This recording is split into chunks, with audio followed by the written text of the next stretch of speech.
ಎಲ್ಲರಿಗೂ ಸ್ವಾಗತ. Welcome to our channel AKR solitude. ಇವತ್ತಿನ ವಿಡಿಯೋ ಏನಂದ್ರೆ ಮಣ್ಣಿನ ಮಾದರಿ ಸಂರಕ್ಷಣೆ ಅಂದ್ರೆ ಸಾಯಿಲ್ ಸ್ಯಾಂಪ್ಲಿಂಗ್ ಹೆಂಗ್ ಕಲೆಕ್ಟ್ ಮಾಡೋದು, ಅದನ್ನ ಏನಕ್ಕೆ ಮಣ್ಣನ್ನ ಏನಕ್ಕೆ ಚೆಕ್ ಮಾಡಿಸ್ಬೇಕು ಅಂದ್ರೆ ಮಣ್ಣಿನಲ್ಲಿ ಪೋಷಕಾಂಶ ಇರುತ್ತೋ ಇಲ್ವೋ ನಿಮಗೆ ಗೊತ್ತಿರಲ್ಲ.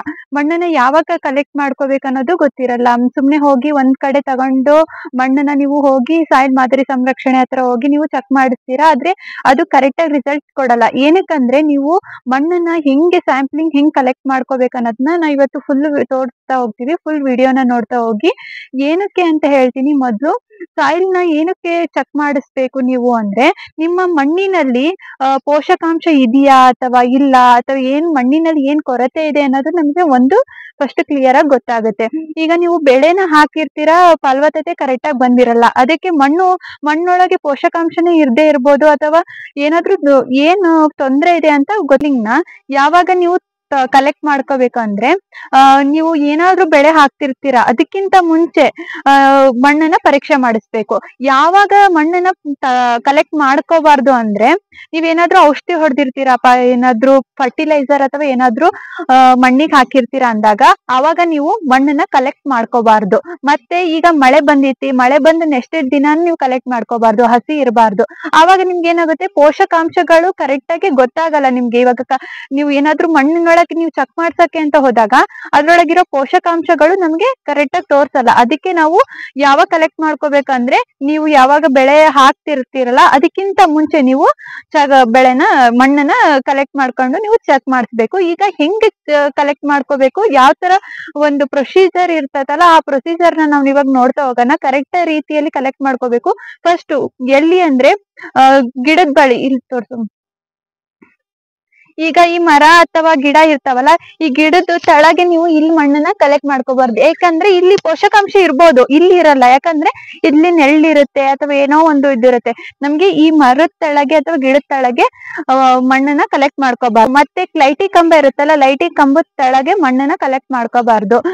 ಸಗಣಿ ಇರೋ ಹತ್ರ ನೀವು ತಗೋಬಾರ್ದು. ಮತ್ತೆ ಗಿಡದ ಬದಿ ಇರ್ತತ ಅಂದ್ರೆ ಈಗ ಹೊಲದಲ್ಲಿ ಬದ ಇರ್ತಾವಲ್ಲ, ಬದದ ಹತ್ರ ನೀವು ಮಣ್ಣನ್ನ ಕಲೆಕ್ಟ್ ಮಾಡ್ಕೋಬಾರ್ದು. ಮತ್ ಕಸ ಎಲ್ಲಿ ಜಾಸ್ತಿ ಇರ್ತೈತಲ್ಲ ಅಲ್ಲಿ ಮಣ್ಣನ್ನ ಕಲೆಕ್ಟ್ ಮಾಡ್ಕೋಬಾರ್ದು.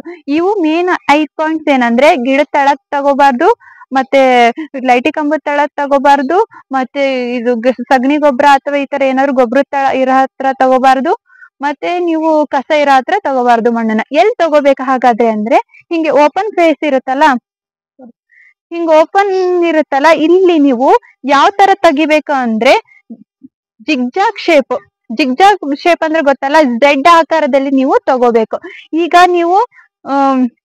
ಈಗ ಇಲ್ಲಿ ನೀವು ಮಣ್ಣನ್ನ ಕಲೆಕ್ಟ್ ಮಾಡಿದ್ರಿ ಅನ್ಕೊಳ್ರಿ.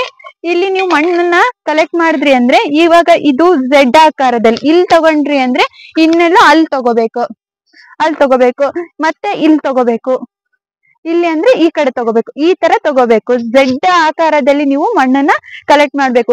5 ರಿಂದ ಒಂದು 6 ಜಾಗದಲ್ಲಿ ನೀವು ಮಣ್ಣನ್ನ ತಗೋಬೇಕು. ಒಂದೇ ಪ್ಲೇಸ್ ಅಲ್ಲಿ ಮಣ್ಣು ತಗೊಂಡ್ರೆ ನಿಮಗೆ ಪೋಷಕಾಂಶಗಳು ಗೊತ್ತಾಗಲ್ಲ. ಯಾಕಂದ್ರೆ ಇಲ್ಲಿ ಕೆಂಪು ಮಣ್ಣು ಇರ್ಬೋದು, ಅಲ್ಲಿ ಕರಿ ಮಣ್ಣು ಇರ್ಬೋದು, ಆ ಕಡೆ ಬೇರೆ ತರದ ಮಣ್ಣು ಇರ್ಬೋದು. ಹಾಗಾಗಿ ನಾವು 5 ಜಾಗದಲ್ಲಿ ನಾವು ಮಣ್ಣನ್ನ ಕಲೆಕ್ಟ್ ಮಾಡ್ಕೋಬೇಕಾಗತ್ತೆ. ಯಾವ ತರ ಮಾಡ್ಕೋಬೇಕು, ಎಷ್ಟು ಅಡಿ ಕಲೆಕ್ಟ್ ಮಾಡ್ಕೋಬೇಕು ಅನ್ನೋದನ್ನ ನಾನು ಇವಾಗ ತೋರಿಸ್ತಾ ಹೋಗ್ತೀನಿ. ಹಿಂಗೆ ಕಲ್ಲು ಮಣ್ಣು ಈ ತರ ಇರಬಾರ್ದು. 1.5 ಅಡಿ ಅಷ್ಟು ಮಣ್ಣನ್ನ ನೀವು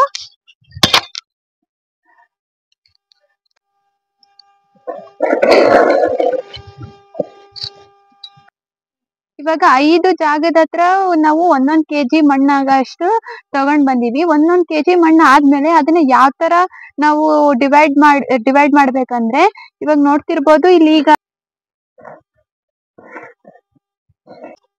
ಇದು 4 ಭಾಗ ಈ ತರ ಮಾಡ್ಬೇಕು. ಹಿಂಗೆ ಸಮವಾಗಿ 4 ಭಾಗ ಮಾಡ್ಬೇಕು. ಇಲ್ಲಿ ಹಿಂಗ್ 4 ಭಾಗ ಮಾಡಿ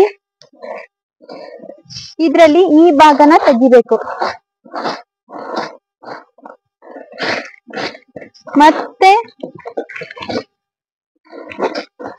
ಮತ್ತೆ ಅದೇ ತರ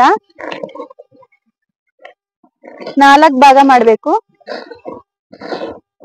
ಮತ್ತೆ ಈ ಕಡೆದು ತೆಗಿಬೇಕು, ಮತ್ತೆ ಈ ಕಡೆದು ತೆಗಿಬೇಕು.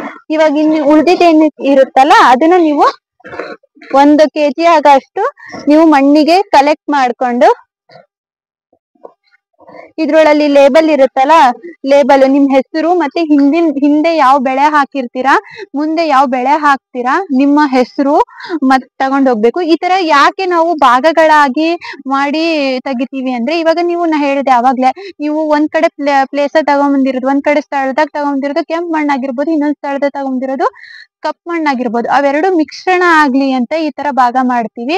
ಮತ್ತೆ ಈಕ್ವಲ್ ಆಗಿ ಅಲ್ಲಿರೋ ಪೋಷಕಾಂಶಗಳು ಇಲ್ಲಿರೋ ಪೋಷಕಾಂಶಗಳು ಏನ್ ಕೊರತೆ ಇದಾವಲ್ಲ ಅವೆಲ್ಲ ಗೊತ್ತಾಗ್ಲಿ, ಯೂನಿಫಾರ್ಮ್ ಆಗ್ಲಿ ಅಂತೇಳಿ ಈ ತರ 4 ಭಾಗ ಮಾಡ್ಕೊಂಡು ಅದ್ರಾಗ 2 ಭಾಗನ ತೆಗಿತೀವಿ, ಇನ್ನೆರಡು ಭಾಗನ ಇಡ್ತೀವಿ, ಮತ್ತೆ 4 ಭಾಗ ಮಾಡಿ 2 ಭಾಗ ತೆಗೆದು 1 kg ಆಗಷ್ಟು ಮಣ್ಣನ್ನ ತಗೊಂಡ್ ಹೋಗ್ತೀವಿ. ಅದ್ರಲ್ಲಿ ಮೇನ್ ಆಗಿ ನಿಮ್ ಹೆಸರು ಬರ್ದಿರ್ಬೇಕು, ಮತ್ತೆ ಹಿಂದೆ ಯಾವ ಬೆಳೆ ಹಾಕಿದ್ರಿ, ಮುಂದೆ ಯಾವ ಬೆಳೆ ಹಾಕ್ತೀರಾ ಇದನ್ನೆಲ್ಲ ಬರ್ದು ಲೇಬಲ್ ಮಾಡಿ 1 kg ಮಣ್ಣಷ್ಟನ್ನ ತೆಗೆದುಕೊಂಡು ಹೋಗ್ಬೇಕು. ಮುಂದಿನ ವಿಡಿಯೋದಲ್ಲಿ ಸಾಯಿಲ್ ಸೋಲರೈಸೇಷನ್ ಬಗ್ಗೆ ಅಥವಾ pH, ನಿಮ್ಗೆ ಮಣ್ಣನ್ನ ಯಾವ ತರ ಅಂದ್ರೆ ಎಷ್ಟು ಆಮ್ಲ ಇದೆಯೋ ಅಥವಾ ಯಾವ್ದಿದೆ ಅಂತ ಹೆಂಗೆ ಕಂಡು ಹಿಡಿಯೋದು ಅಂತ ವಿಡಿಯೋ ಏನಾದ್ರು ಬೇಕಿತ್ತಂದ್ರೆ ಕಮೆಂಟ್ ಮಾಡಿ, ಶೇರ್ ಮಾಡಿ, ಲೈಕ್ ಮಾಡಿ. Thanks for watching this video.